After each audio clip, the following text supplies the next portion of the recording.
Hello everyone, and welcome back to ExQueerience Points Starfinder, your favorite queer Starfinder podcast. If you love our show, we hope you'll rate and review us on iTunes or wherever you consume your podcasts. Every review brightens our day and helps new listeners to find us. We don't pay to advertise any of the podcasts on the ExQueerience Points network, so we hope you'll recommend us to your friends and just about anyone. If you'd like to support us, we hope you'll consider joining our Patreon. We would be lost without our patrons. You keep our mics on and our dice rolling. We've got some great rewards, so check them out at patreon.com/ExQueeriencePoints. Hello, and welcome everybody to our stream today. My name is Kenny, my pronouns are he, they, and this is the amazing, wonderful, fabulous cast. Hi, Steph. Hello. Hey, I'm on it today. It's okay. We're all like, we're here. Let's do this. Yes. Yeah. Hi, I'm Steph. I play our Goran Solarian Navu Paleglade. I almost said my old character, and I blame you both. And my pronouns are she, her, and Navu's are she, they. Elric, good morning. Good morning. I am Kelric. I'm playing Thrani Ecos, who is a Patra Witch Warper ace pilot. His pronouns are he, him, and he has a pet squawks named Shimsy, whose pronouns are she. Wonderful. And Mackenzie, how's it going? Pretty good. I'm Mackenzie, and my pronouns are she, her, and I play our human envoy icon, Dr. Josephine, aka Joe Pepper, and her pronouns are also she, her. Fantastic. Not with us today is PB. She is not feeling great. She will be back at another time. So we are not going to finish the AP today. Today, we are going through a reality shift. So, in that vein, where we last left off, Dr. Joe Pepper had left the safety of the lab, well, relative safety of the lab, because of a temperature drop and some weird shifting metal sounds, only to find that she made her way into a hallway of distortion. What if I just stayed in the bathroom? What if I was just like, yeah, then I sit right back down and just keep doing what I was doing? Then maybe you're a witch warper, because I think that's what we experience all the time. Wasn't expecting this, going back over here. That never happened, it's fine. This other reality is so much better. We're going. Speaking of the witch warper, on the bridge, you were just informed by A-Hole that comms are down on the ship. And, yeah. Mm-hmm. So if comms are down... I'm booting them back up. Yeah, I do not have anything to help me communicate magically, so I would just continue focusing on piloting. Yeah. Apparently not, because I rolled a 10.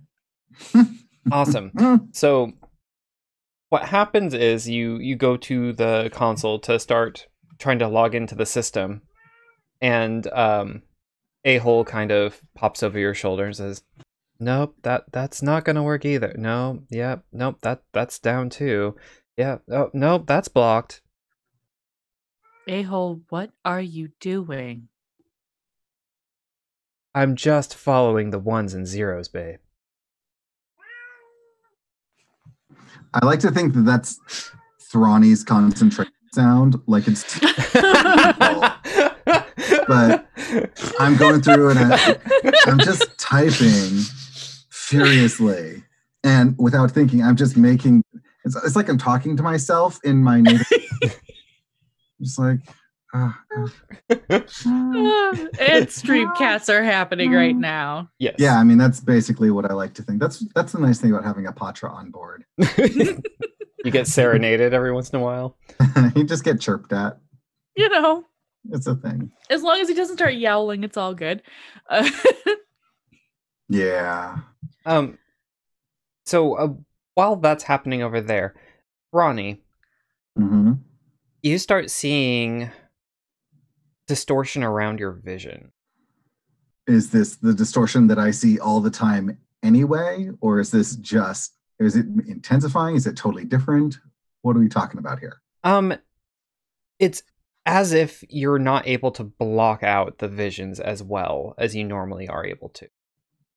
Thrani starts to tremble immediately because this is why they take drugs, because they aren't able to really control the witch warper stuff super well. They definitely started getting better at it working with the crew, because in moments of high stress, they're like, oh, I don't like this reality. They're able to focus, grab, and fix something, mostly to protect other people. But in general, they're always a slightly dosed, medicated, self-medicated way of living because of this exactly.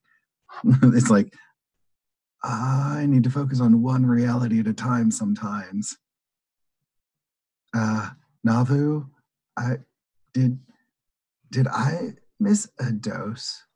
So as you say that and you kind of cock your head around to where Navu would be sitting, Navu's there, but is kind of a husk of themselves. Like the life has been stripped out of them. No, don't like this. Navu, can you say something real quick? And as you say that, your voice comes out as an echo. You say Navu, and it's Navu. And everything kind of shifts as if it's multiple versions of the image shifting forward. You look down at the console, and there are several buttons that you see, and there are post-it notes all over the console. What do they say? Well, they say various things and they keep on shifting. There is one, however, that says, not this one. I would like to do a straight intelligence roll, if that's okay. Sure. That's a 9. I see not this one. And that's a thing I say all the time, but all of the things I'm seeing around me right now are bad, right? Yeah, so like on the corner of your vision, you see one of the viewports has been burst outward, and you see different things floating outward out of the Hooptie. You notice on the bottom right-hand side of your vision that there's a fire, a blue plasma fire coming up through the bottom of the flight deck. Okay, so I think Thrani has lived with this long enough at this point that they actually have like a quick release in their hand. They found it when they went to a pawn shop, and it's for basically gamblers who cheat, and it just shoots a card out into your hand. And they have their what's the deck called? Their Harrow deck in there. And they're just gonna flick a card in their hand real quick, give it a quick look. It's a 2 of swords, so it's very one direction or the other. Things are you're at a crossroads, make a choice. And they see that, they see the horrible existence that they're seeing all around them, and they see the not this one, and they punch the button. They do not, they're like, if this is a bad place and they say don't touch things, maybe it takes us to a good place. And so they push the button. All right. Dr. Pepper. Hello. You come into this hallway and you see the distortion and the bending, and you hear the warping metal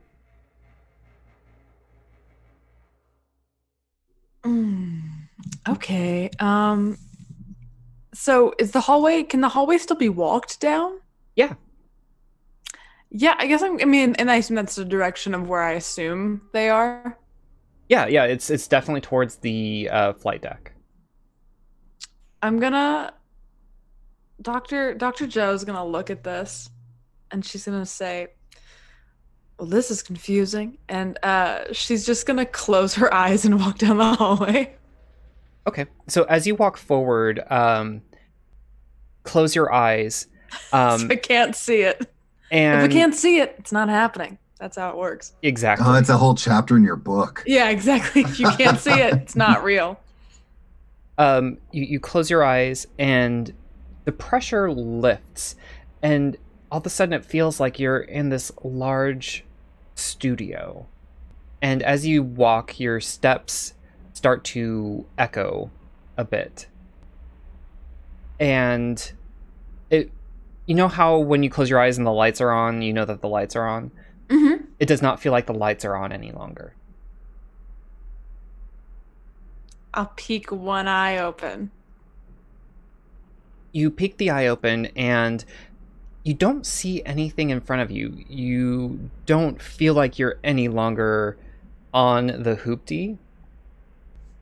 You feel like you're almost on a stage. And all of a sudden you hear, Dr. Josephine Pepper, come on down. And a light clicks on ahead of you. Oh, oh no. Can I see a person or is it just a light? It's just a light, but as you roll a perception check real quick. Oh jinkies, oh jinkies. Well, that's not very good. Okay, 13 is fine. So the light kind of blinds you a little bit. But you're able to kind of look around the edges of it. You look down to the ground and you're able to make out a pathway forward. And as you do you step forward? Yeah. Yeah. You come forward and you see several chairs, a desk, and a Sheeran is sitting at the desk. There is a mug on the desk, and a microphone is propped up there. And as you're making your way forward, you hear cheers. Just this loud audience cheering and clapping as you are making your way forward.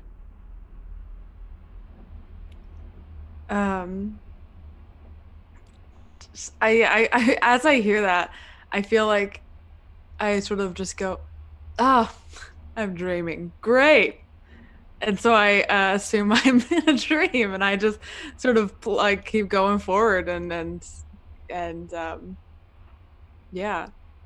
Okay. Thrani. Or actually, Navu. You notice Thrani start to get frantic, and you see kind of something that they always do when they're about to use their ability. And what would that look like, Kelric? It depends. I mean, how are we describing what's happening here? When tell me what happens when you are looking at different realities. What does it look like to other people observing you? Well, I think random other people, it just looks like, my eyes are dilated and I'm doped up. But I think for Navu, who has known me long enough and is a scientist, they know that there is the standard Thrani existence of trying to avoid all of these alternate realities that they've talked about. And then there's the Thrani that has an unfocused look, as far as their eyes are wide and they're just kind of staring around, but it becomes more purposeful, and you can see they start reaching, and it's almost like you have a touch screen and you're just flipping music stuff, and you're like, nope, don't want that on Spotify or whatever. And that's how Navu, I think, can tell that Thrani is actually looking at alternate realities and saying, I don't like this one, don't like this one, don't like this, and trying to dial away from whatever bad thing is coming. But they're quiet about it. That is what Thrani is doing, and he's doing it frantically. In fact, it's not just one hand that he's doing this with. He pops up his other paw and starts swiping away at other realities above his other hand. And then he just seems to like bang his head forward a couple of times as he's doing this some more. Navu would actually start to reach over to grab the like side of Thrani's chair. I'm not sure if they've established, like, the two of them know each other well enough. Steph does not know if Navu would be aware if it's okay to touch Thrani when he's like this. Okay. Yes. Just making sure, because sometimes with mystical things like that, that could, like, waking a sleepwalker. Yep. Yeah. Go ahead. So reaching over to try and grab Thrani's shoulder before he bashes his head against the thing again. So, go ahead. As Thrani feels Navu's hand on them, they sort of lean back into it, and they're still moving, and it's very fast. They are going through things, but they are definitely comforted by that contact, because while everything they're seeing is awful, they know that there's a reality where one of their chosen family is with them. So, as this contact happens, I imagine that's when Thrani pulls from the Harrow deck, reaches out, and pushes the button. As soon as that button is pressed, everything shifts on the bridge. Not mechanically, not visually, like physically visually, but it goes dark.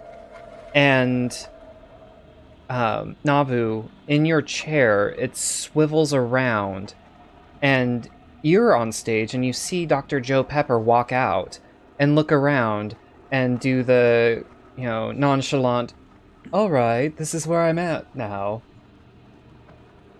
And I'm in a dream. Great. I can do whatever I want.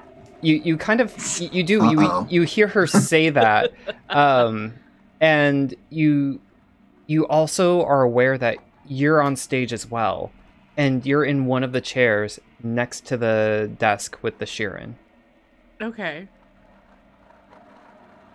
So, like, I was the first guest and Dr. Pepper is the second? Yeah. That's how it appears to you. Okay. Mysticism? Sure, you can roll mysticism, but go I'm just ahead trying and to do that. Yep. Yeah, it's like, what is happening right now?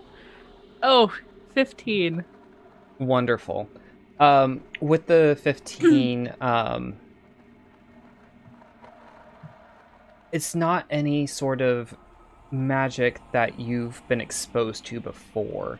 You're steeped in solar magics, and you get the ebb and the pull of gravitational forces, and this is unlike anything you've ever experienced.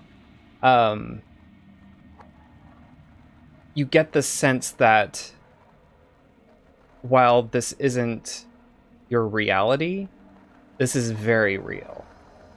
Okay. I guess then, like any other guest on a late night show, Navu is standing up to shake Joe's hand and just be like, this is very odd. Yeah, Joe is like smiling and waving and like shakes your hand back. And she goes, "This is hot. How did you get on TV?" This is my dream. Why am I... What? This is not a dream. Oh, you're supposed to say that. I get it. As the applause kind of dies down, there was a jaunty tune playing as Dr. Joe Pepper was walking out onto stage, and the announcer or the host kind of turns to you and clicks its mandibles a couple times and like, right, I need to introduce you to. This is Dr. Navu Paleglade, and this is Dr. Joe Pepper. I didn't know you were a doctor. I am. A different sort than you. I study the stars. That's right, she's a doctor to the stars. Oh. Of the stars. To the stars? Of the There are stars involved, and she's a doctor. Where is Thrani? Is it just the two of us? It's just the two of you for now. Are we being interviewed, or are we just like... Yeah, it's like taking seats, and what is happening right now? Navu's kind of like just going along with the ride because... I think Joe's been on maybe a show-ish like this before, so she does the, like, you know, like, yeah, she's doing the, like, sit down and, like, where people on talk shows, like, sit down and they kind of adjust their clothes and wave at random audience members and point. And, Yep. Grab a mug that's inexplicably next to her. And like, she kind of knows what she's doing, but she doesn't know why she's here.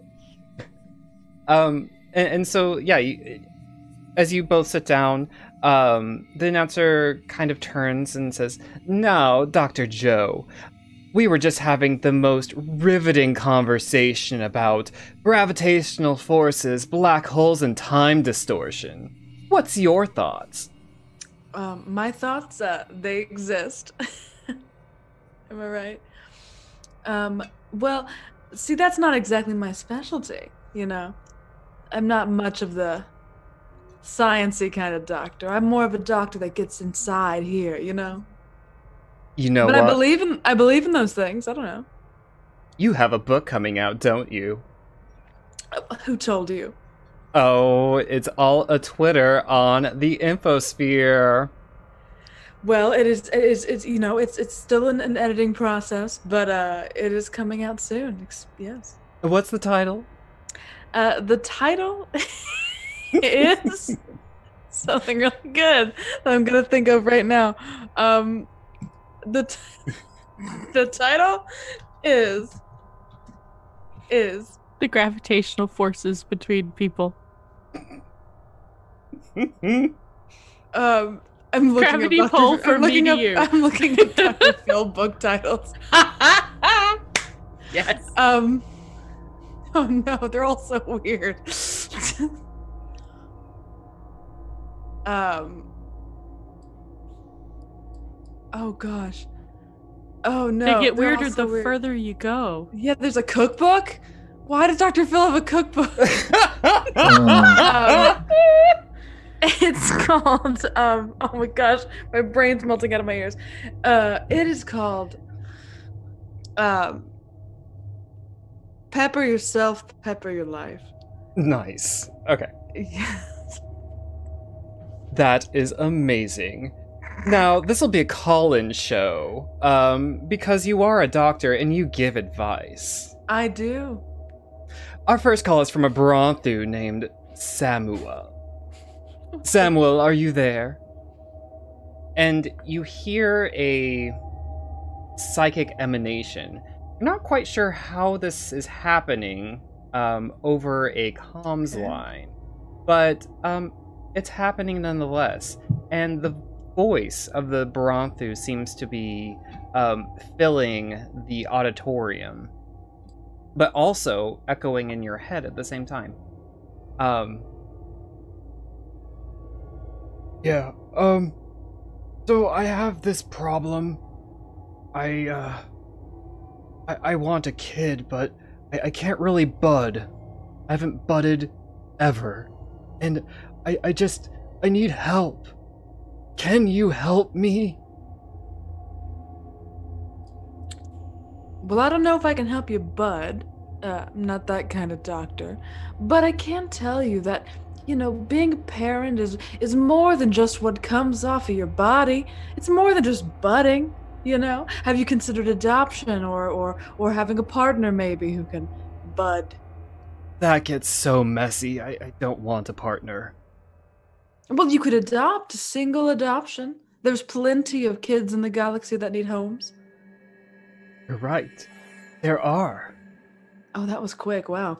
And she leans back. Goes, it never happens that quick, she says to herself. That's what he said? Yeah. And I forgot I have these glasses by my... Oh.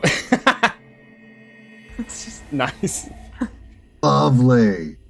I forgot I bought them. They're very weird. Yeah. And so let's shift back to Thrani. So, Thrani, you've pushed the button, and the Hooptie kind of does this maneuver where it drifts in the drift, but it goes forward and it slides kind of to the right a little bit, and then it fishtails and slides to the left, and then it does a Z dip down and then up. And then it cha-cha backs? Yeah, and then it cha-chas back, and it does a slide, and does a slide. As it's doing these maneuvers, it's kind of dancing around all of the eddies and the different juts from the anomaly. But it slams hard into one of them, and the ship shudders. What are you going to do? First, a-hole, I need a damage report. What is damage? Oh, goody. Do a computers check. That's a 16. See if there's anything I can do to clear up what a-hole's bitching about this time. Did we suddenly get a Busha to replace the asshole? You look down at your console to get a readout on what's going on with a-hole. Mm-hmm. All of the buttons have disappeared. Oh, no. Okay. This is what happens when you push the not this one button. Yeah. Okay. You do have your comms like console unit, and I imagine you kind of look towards that next for some direction, and it's linked up with the ship. Okay. And as you do, you get systems readouts. They're all fairly normal. Okay. So then I would try jumping on comms. So I look around. Is Navu's husk still present? You look around and Navu's chair's not even there. Okay. Can I still feel on my back where they had touched me? Yeah, you get a sense memory of that. So, yeah, Thrani is definitely looking for anything that is familiar and from the reality that they like. So, would a culture check help here? Roll a perception check. Perception. Oh, good. I'm terrible at those. Yeah, a nat 1. So, that's a 2. That's great, actually. I love it. You look around and you know the ship as the Hooptie, but it looks nothing like the Hooptie you know. Okay. You're looking around. You have the single piloting seat in front of the thing in the bridge. The ship itself feels homey. It feels natural to be there. And looking around, yours is the only console. Yours is the captain console, the comms, gunnery. It controls everything in the ship. Mm-hmm. How would it be decorated? For an alone Thrani? Yeah. So, Is the deck any smaller, or is it the same size as it was before? It's about the same size. Yeah, so if it's the same size, but there are no other chairs or anything in the way, it would be the sort of thing where Thrani has actually built had a bed installed into the bridge area, and it would have basically anything they need built onto the bridge. So there would be a, shower and bathroom facility like in a New York apartment built into an area that's private, but I assume it'd be where Yi had their whole weaponry set up on the bridge. Mm-hmm. Is where there's like a bathroom facility and shower. So basically, while the ship is large, the same size it was, Thrani by themselves has moved everything into the bridge space so that it can be self-contained, so that it feels smaller and just very private. And they make it as cozy as possible, but it's definitely, it has sort of a lonely feel to it. Okay. You're kind of navigating around this reality of the Hooptie. What are you going to do next?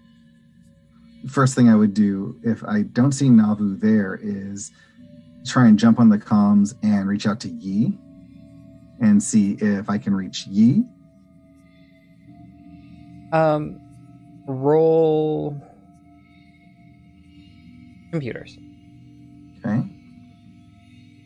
Oh, that's better. 22. Yeah, you are able to get on the comms. You send your message, and you hear nothing back. So, hearing nothing back, looking around, immediately I assume that things are going for the worst, and I check where I would have a space for Shimsy, wherever that might be. But that would be on the deck with me. You look around for a Shimsy nest, and there is not one. No.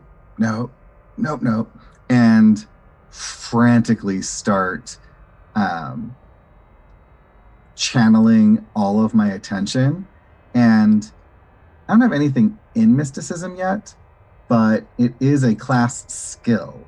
So I would start focusing on anything mystical that I might know to channel my witch warper powers to get the hell out of this reality. I don't care about anything other than this is not the one. Okay. So I imagine what happens is your vision kind of blurs again, and you see many different realities of the Hooptie. And looking back at the pilot's console, again, it shifts out and in and out and in of reality, where it blinks and you see buttons and post-its, and then it blinks to the clean slate that it is now. Let's go back to the stage. And so the audience is clapping for Dr. Joe's response to the caller, and the caller, "Thank you so much. Thank you. I don't need a bud. No one needs to bud." And exactly. There's a audible click, and the announcer turns to Navu. "So you, as we discussed earlier, also have a book coming out. What about that lost galaxy that you found?" Well, it is very different from our own, and the experience was very transformative, and I thought sharing it might encourage others to continue exploring that, we don't know everything that is in the vast. That is such an inspirational message. This is exactly why I booked you two on stage. You are such inspirational personalities. And Thrani just rolled a physical science roll.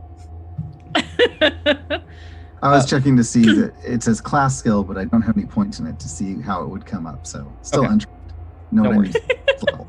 No problem. No worries. And so the host turns to you and says, "Is it hard to have a personal life while being so inspirational?"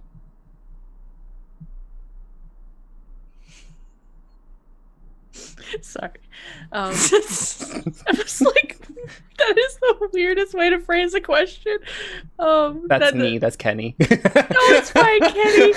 I know well enough that when fellow players are just schooled in the art of awkward.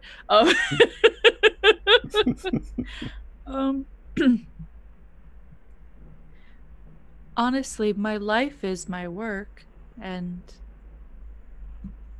it doesn't often leave time for many who will go on that journey with me. There are some, but it can be difficult. Dr. Joe, do you weigh in on this? Oh, weigh in on Navu's personal life? Or yours, whichever. Oh, I'm doing great.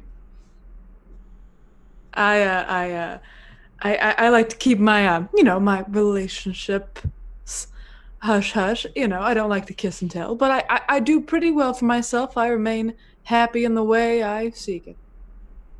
That is, again, inspirational. Both of you, so much inspiration to be had. This is the best show. And let's cut back to Thrani.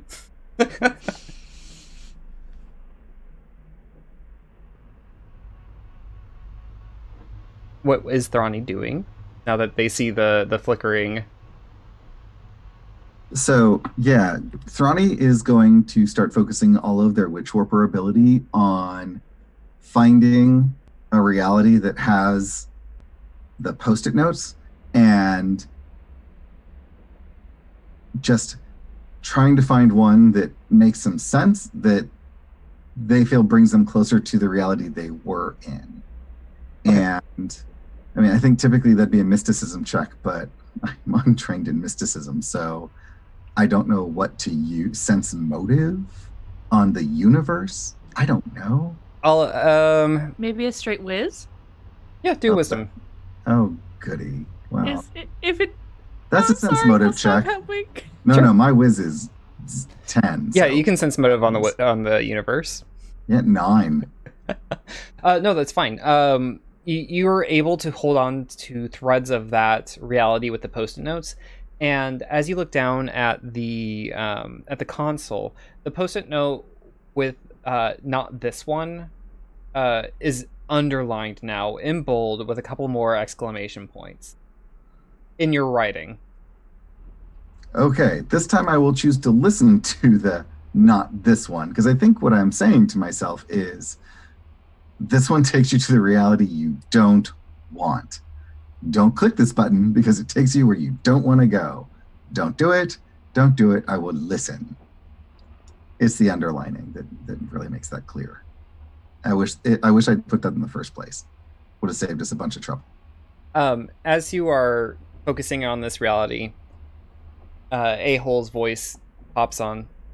Part into anomaly. Great piloting. Yeah. So can I still see the anomaly on the screen? Looking around at the different viewports, again, they're kind of flashing in and out of reality for you. Mm-hmm. Yeah. So you kind of see it, you kind of don't. So based on my last piloting calculations, and I had deliberately gone to the left to keep things on my right because I am right dominant. Mm-hmm. And so I start putting in, new piloting, new trajectory that takes us more to the left, away from the thing that I know I don't like. Wonderful. Roll a piloting check. 24. Cool. As you enter in the new coordinates, the ship you were able to steer the ship out of the first eddy that kind of you slammed into. You hear A-hole, "Oh, what a relief." On the stage, the lights turn out, and Navu, you notice that you were back in your seat again, and Thrani is there, punching coordinates in. Joe, you're walking down the hallway, and you hear the straining of the metal, and you see that the flight deck is ahead of you. I guess I'm gonna keep moving forward. Yep.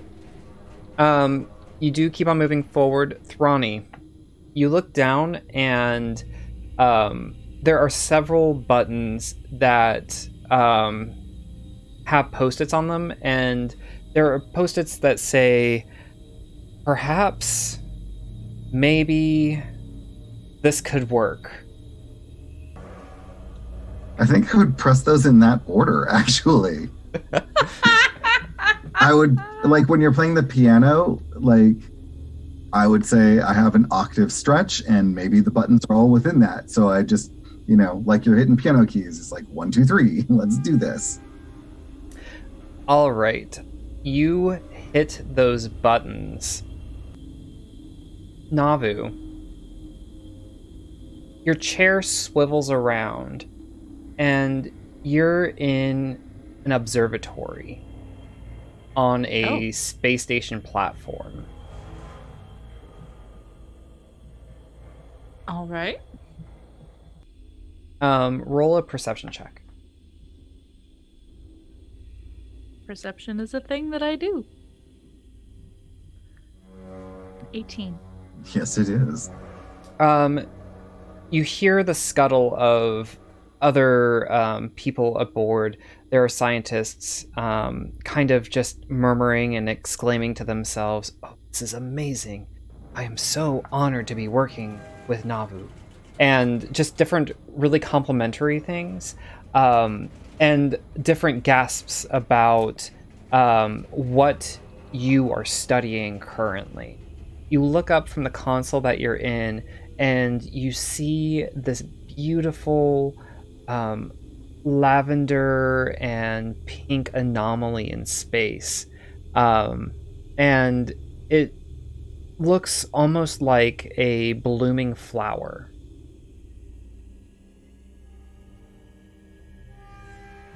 Yep, would definitely be going towards that. Yep.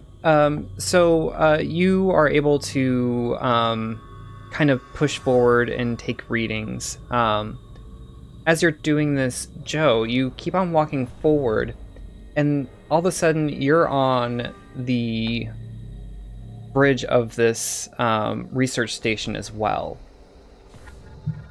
And people are kind of scuttling around you and hurrying to their consoles. And you see Navu at the lead station taking readings. I wave. Are we in your dream now? So it may seem. Whoa. And I just start like poking things and like picking things up off tables. I believe this is one of Thrani's alternate realities. What? Thrani is a witch warper. I don't think I've been told that, right? Do I know what that is? You roll a culture check. Cool. I'm actually kind of cultured. No. 11. 11. Okay. So you have heard stories of people who are able to bend reality to their will. Witch warpers are pretty rare. Yes, but I mean, these are Rare. stories. These are like not verified, not provable. They're folklore. So they're like Sort of. Dr. Pepper's degree. Exactly. Damn. Wow. LOL. Sorry. This is why people don't like me. What I think is funny is mean. No, she doesn't have a degree, so it's fine. I know. I imagine you picked up something from one of the desks and you're holding on to it, and a researcher just seamlessly picks it up out of your hands and sets it back down as they're moving along. I'll knock it over. Like a cat. Yeah. That's amazing. When you push it off the table, it shatters on the floor, and a research bot comes up and starts hoovering it up. Oh, wait. It's a dream! And I just start like knocking stuff off the table. Please stop.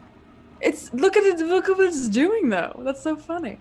By the time that like Navu turns around to say please stop, there are like 8 different Hoover bots like trying to like pick up glass and shattered beakers and mops, like mopping up liquids. What are you doing in your dream? Can I do something random? Yeah. Black hole pulled Dr. Pepper to their side. Yeah, so That's romantic. That's awesome. in this climate controlled space, a wind starts to whip up around you, Navu, and I imagine the dark energy and motes kind of glitter around you, and all of a sudden the gravity shifts and Dr. Pepper is pulled forwards to you, unless you try to resist it. Nah. Okay. So imagine, aided by some of the liquid that's on the floor, you kind of just slick forward. And you are now by Navu's side. This reality may not be ours, but there are beings that exist here, and will continue to exist as our consciousness goes back to our correct one. You're saying Thrani tried to... a lot of words that Explain. don't make any sense to me. Imagine the universe is a tapestry. Have you seen a tapestry before? Yes, I've seen a tapestry. I have a very decorative bedroom. In my defense, not everybody's gonna have things that are Earth-centric. I tried to be conscious of those things when making references. True. Each reality is a different threat. Where we met and know Thrani is a different one from the one we are in now. What Thrani is able to do is sift through them and shift us one way or the other to one that is better for our circumstances. Somehow, we are seeing ourselves in those realities. 2 things. And I hold my little like watch thing up to my mouth and I go, tapestry of your reality. Save. Sounds like a title. And then I say, 2, so I could be on TV right now and I'm in a ship flying around with you all? Or am I here now? I don't know. Are we stuck here? I hope not. But unfortunately, I don't have these kinds of abilities. A moment ago, we were back on the ship, and now we are here. In every one of the realities, there is a version of ourselves.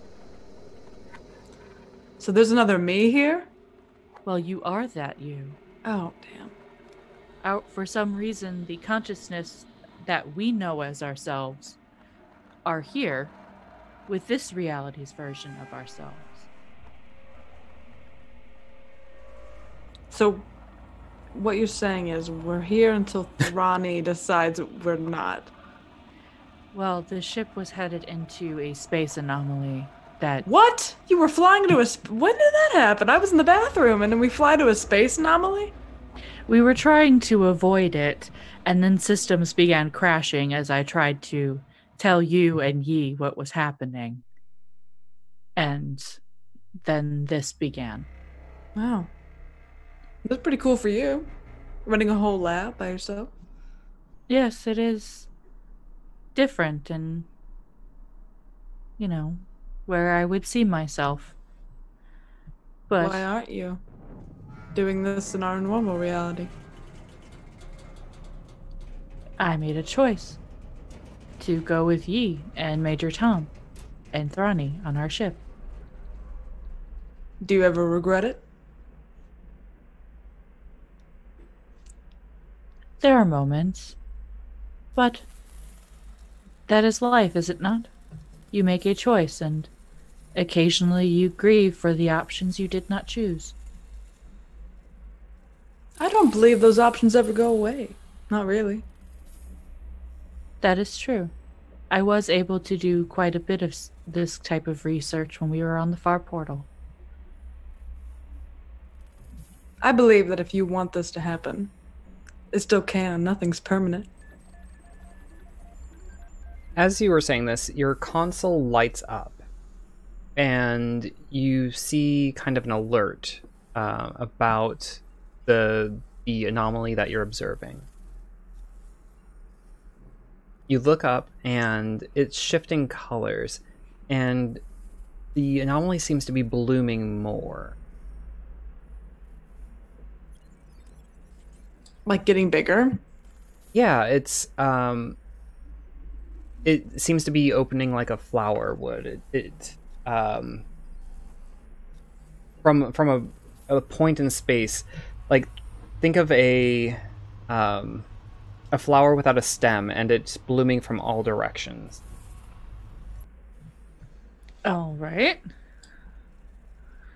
And from the center, a purplish color hue of light starts to stretch out from within it. It emanates. And one of the interns kind of runs forward. It's like, I think it's happening. I think it's happening, Dr. Paleglade. Continuing scans. And as you do that, a giant Oma is birthed into view. Oh my. Oh, That- jeez. Okay. What on earth is that? It looks like a space whale? But it's not on fire, so I have no. It makes no. It's not a It's like fire. electricity. I cannot comprehend. I also feel the need to point out because of something that Kelrick threw in chat that Navu does not regret the choice. It's just, in the way when you're just like, oh, my life could be different. But then I wouldn't have the things I have here. I was just thinking it was funny the way that Dr. Pepper was guiding that conversation. Yeah. I was like, oh, okay. Navu would only do it if Yi and Thrani went with them. Aww. It would be the same. Dr. But Pepper yes. was like, I'm bored. Let's unlock trauma. Right? Okay, but electric Amazing. space whale. Yep. Yeah, this is happening.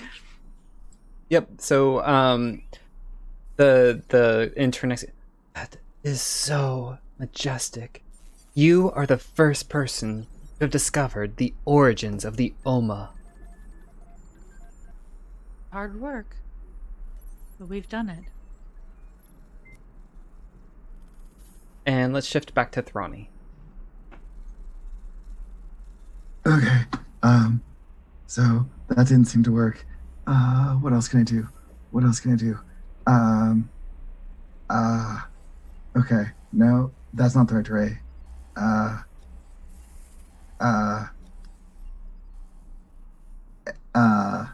A-hole? Like, a-hole? I'm listening. Oh my God. What is happening? Are we still in the anomaly? Like anomaly. Oh God. Okay. Yeah. I am goodness. A perception check, I guess. I don't know what to do. Sure. I mean, without mysticism, it's real hard to do anything. I need to put a point in that next time. So a 13, looking around at, I'm not just focused on the controls. Mm-hmm. I'm focused on the bridge in its entirety, trying to specifically search for anything that would let me shift the bridge back to the way I remember it being and want it to be. Okay.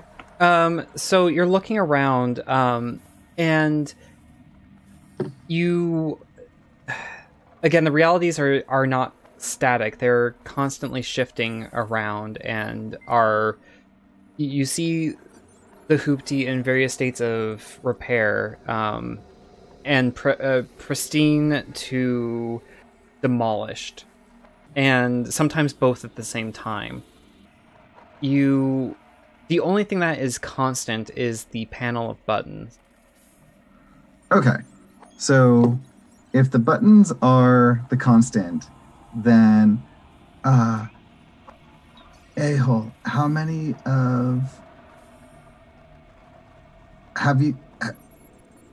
can you do a diagnostic and like tell me if you can sense if you can not sense, you don't have senses, if you can tell me anywhere that this panel has changed recently, like A-hole comes into view in the hologram form, and looks much differently than you remembered. They look sad, and they say, "Oh, of course, I can do whatever you like." And he looks down at the panel and says, "It seems that the panel is operational. I can't tell you if anything has changed since the last configuration." Do a holographic overlay of the previous, since the last upgrade or whatever, the last thing you have. Sure. And so you say that, and A-hole says, "Of course, I will do this for you." And they swipe their hand out, and a overlay appears on the panel, and the realities that are flashing in and out, you see the buttons with the post-its that say, "Not this one, perhaps maybe this one, or perhaps maybe this will work." And then you see a knob that isn't there now, but that was there. Mm-hmm. Well, I want to focus my attention on that, I guess. Sure. You focus your attention, and it pops into reality. Okay. What's it say? What is it, like a number scale? Is it a, It's a nondescript knob. It has a notch on it on the left-hand side, and there is a scale of notches without any labeling whatsoever. So I made the mistake of going like left, and I should just stick with my mantra. Always right, never wrong. And I will turn the knob to the right. Navu and Dr. Pepper, the image of being on this research station pops out of existence. and you are both on the bridge of the Hooptie once again. Thrani is there frantically pushing buttons, and the pedestal where A-hole sometimes appears is malfunctioning.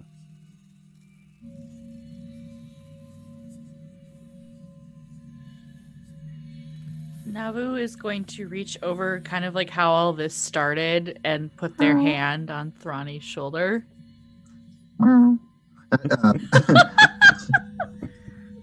Thrani would jump, turn, and thank the gods. Okay, have you seen Shimsy anywhere? I have not. I can go look.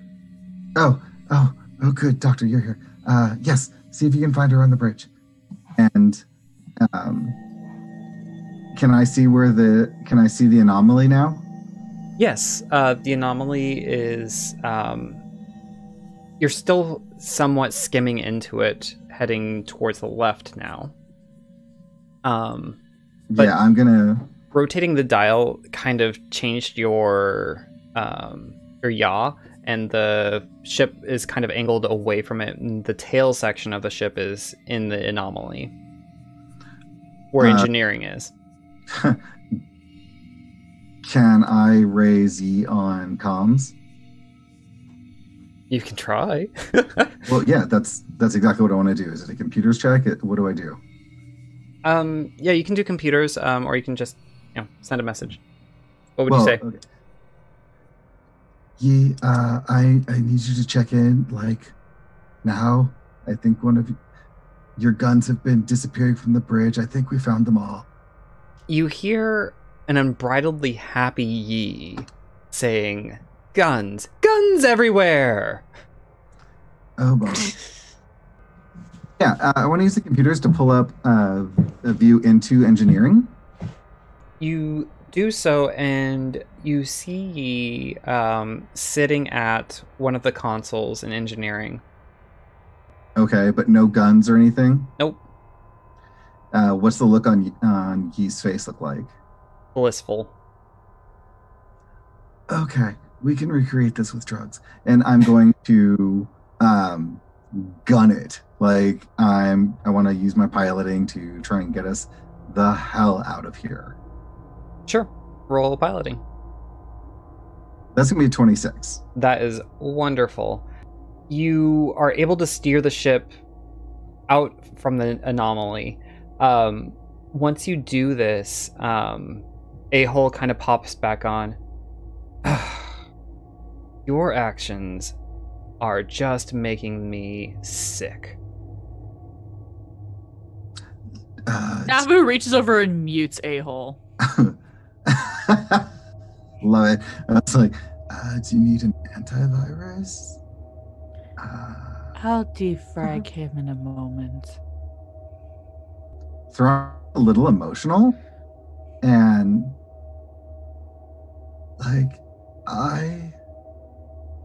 am so glad you are back. I was so scared. Do you need a hug? And wouldn't even bother responding verbally. Would just grab you and bury their face in your chest, just because they're only 5'10", so they're just and burrowing into you. You know how cats push their heads into you, and they're just yeah. Thrani is deeply disturbed by all of this, and seeing the bridge with just themselves and literally nothing else on the ship was really horrifying. It was the last thing Thrani wants. So, you are still in drift space, and you are still skirting the edge of this anomaly. What are you going to do? I will use every bit of my piloting, and I think I would recollect myself and Navu, I need you to help guide me away from the worst of this. Can you handle Yes. the science station, and let's get the hell out of here. Let's do that. Do you need me to roll something? So you make this decision, and A-Hole was just chatting, and they noticed that you were ignoring him, and he pops up a text display on several different areas and says, maybe exit drift. Thrani, perhaps we should exit the drift for the moment. But like, okay. I want to do no. Navu, can you run some numbers on what the likelihood of us exiting drift and pulling some of this anomaly out with us into non-drift space is? Because this is impacting on us. I don't think we can risk taking any of it out. Sure. Would that be a physical science or... Yeah, could do that. Okay. Really? Ooh. Are you kidding me? The one time I get to do Navu's thing and I roll a 2. No. I mean, you discovered a space Oma, so... That was in another reality, Kenny. I needed to work in this one. No, so your results are inconclusive, but you do think that exiting drift space would help. would stop. I'm not... Yeah. Would stop the time shifting? Yes.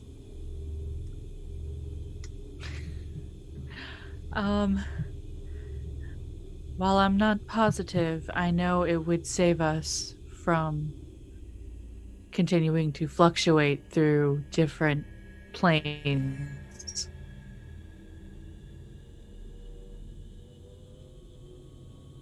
Okay. You know what? I trust you more than myself right now. So if you say it's good, I slam us out of drift space. It is a hard transition. Like, Thrani's a really good pilot and generally is able to do things pretty smoothly. In this case, they're not even trying for smooth. They're just like slamming us out of drift. So yeah, you hit the button combination to do so, and looking down, the button that you pressed had a post-it note of just question marks all around it. And do me a favor and roll. Poop. See what your skills are. Actually, roll me percentile dice. All right. See if I can do this. 97. Oh. Woo! Hey. I'm assuming that's good because I hope it's good. it's either super good or super bad. No, the Hooptie basically finds a tear in drift space and launches itself out of the drift as the engine cools down and winds down. The sudden shift in different pressures from drift space to regular space, the creaking of the metal comes back in, and you hear exhaust valves hitting and steam releasing all over the place. But it seems like your transition was clean. Nothing else came with you. huge sigh of relief from Thrani. Just,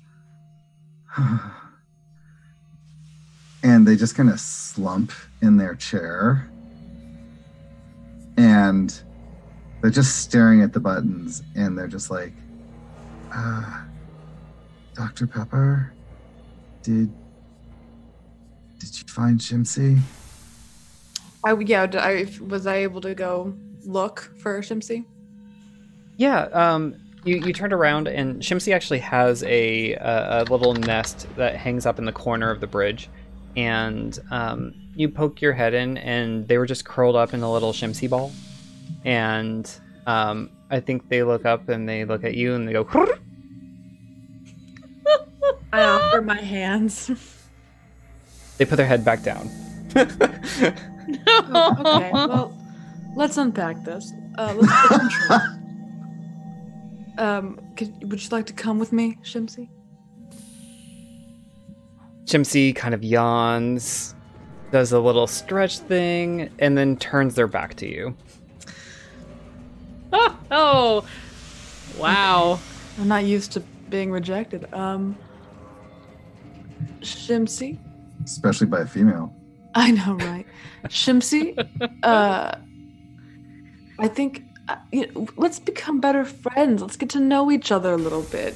What kind of snacks would you like? Could I offer you a snack to come with me? You said snack, and at first, like, Shimsy, like, head cocked over, and ear kind of twitched down, but you said snack, their ear twitched up, but they didn't move. Okay, so we like snacks. What kind of snacks do we like? Do we like fruit? Would I know what like a creature like Shimsy eat? Would I like to know that? I think you've been with us long enough. Yeah. I'm like, if you're on the ship, then yeah. Bugs? Steak? She has these protein meat bars. Those are her little snack. It's like beef jerky with protein. Awesome beef jerky. Yep. If I go get some beef jerky, will you come with me? Her head kind of cocks up and she opens an eye at you. And what color are Shimsy's eyes, Kel? They are also sort of a yellow almond color. Okay. Yep. So her almond yellowy eye looks at you, and she kind of gets up, stretches, and then hops onto your shoulder.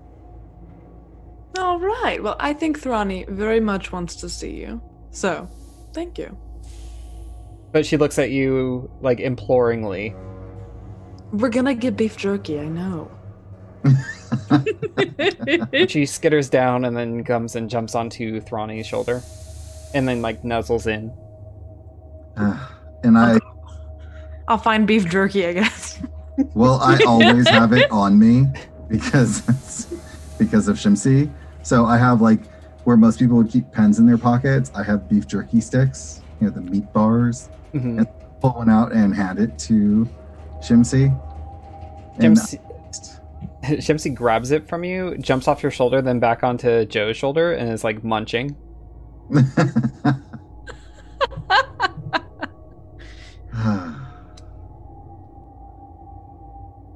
We'll talk about this later. Right now, I'm tired.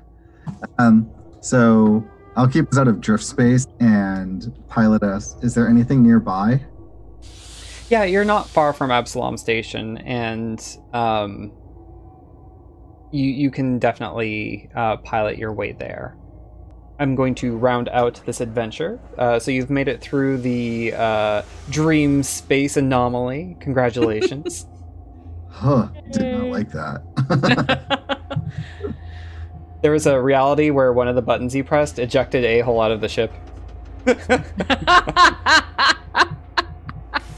I hope I rolled better than that to determine so, because yikes. That would have been hilarious. I'm like, It would I'm be free! Like Calcifer. Oh. So, Are we unintentionally enslaving No. Okay. No. I'm like, oh no, moral dilemma. No. He's happy being a snarky little AI. Awesome. So I would pilot us in and dock us, and then, Patra nap. well, I think it would be like, Dr. Pepper, can you just like be around for a bit? What do you mean? I mean, I'm gonna take a nap and recover a little. And he sounds more sober than he's been in the entire time any of you have known Thrani. Like, they did not redose while doing anything. All of the reality, they're just like, I think I'm gonna need someone to talk to who might be able to dispassionately assist. I can do that. Yeah. And then I'm just gonna curl up and go to my bunk and curl up and pass out, like gone.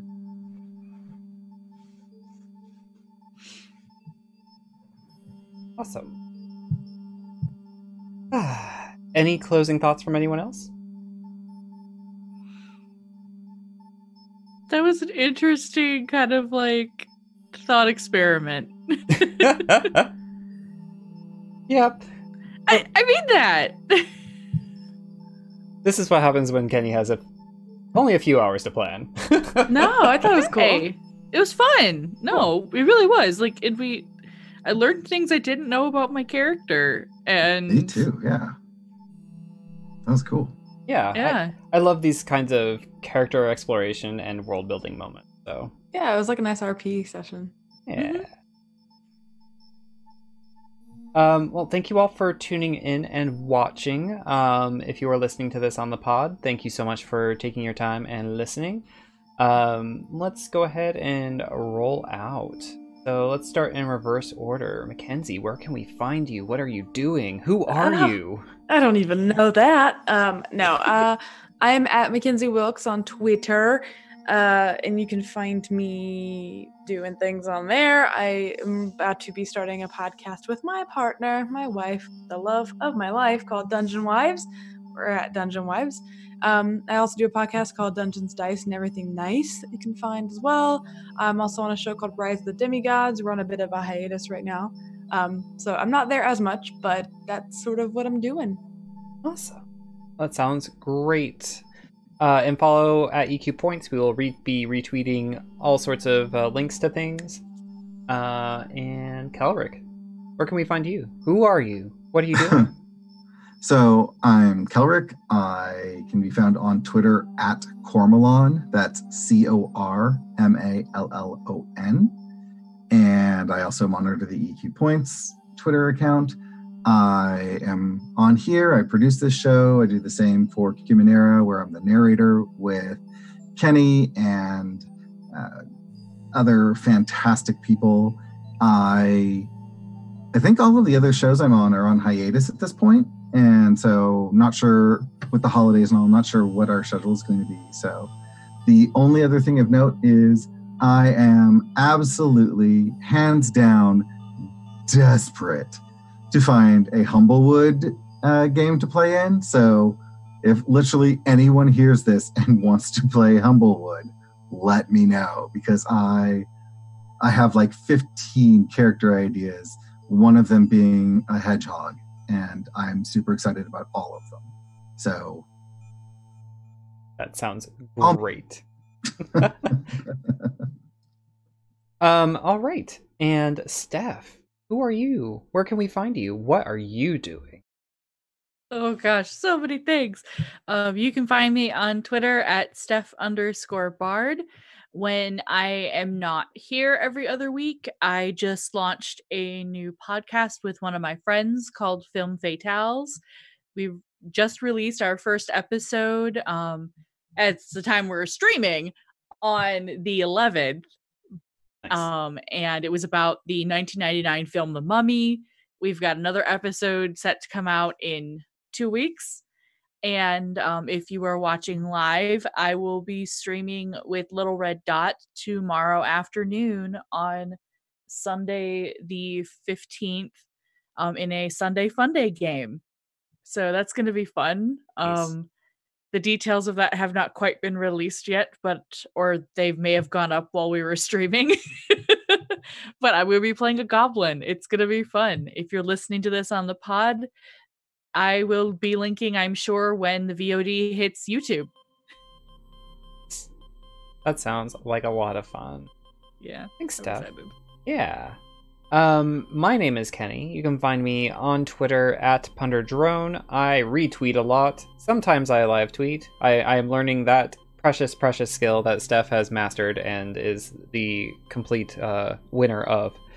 Let's see here. I DM this stream and pod, and I'm on the Cumanera as the lovable bunny boy Hillian, who sometimes turns into a ravenous were-rabbit. It happens. It happens to us all. It's wonderful. Yeah, other than that, I'm kind of a free agent right now. So, thank you all again so much for tuning in. Your support and your listens and your likes and your love means so much to us, and we will catch you all next time. Bye. Bye. Bye. Oh, wait.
Thank you for listening to ExQueerience Points Starfinder. If you're looking for more TTRPG podcasts in your life, we recommend checking out our sister podcast, Roll to Fail. There are 6 friends who have no business behind the mic or rolling dice. If you like what we've created, then you should check out the other 2 podcasts on our network. Cumanera, an adventure utilizing Numenera, releases every other Friday. This unlikely team is working for the Order of Truth to help communities under the influence of the strange and weird effects of Numenera. Pun Times is a collection of short-run TTRPGs. Our first season is a horror system called Slasher that utilizes Fate Core and is now available as a monthly podcast. Keep watching our Twitter for when we finally reunite to stream our finale. You can easily find all of our ExQueerience Points podcasts on our website, ExQueeriencePoints.com. Until next time, adventure hookers.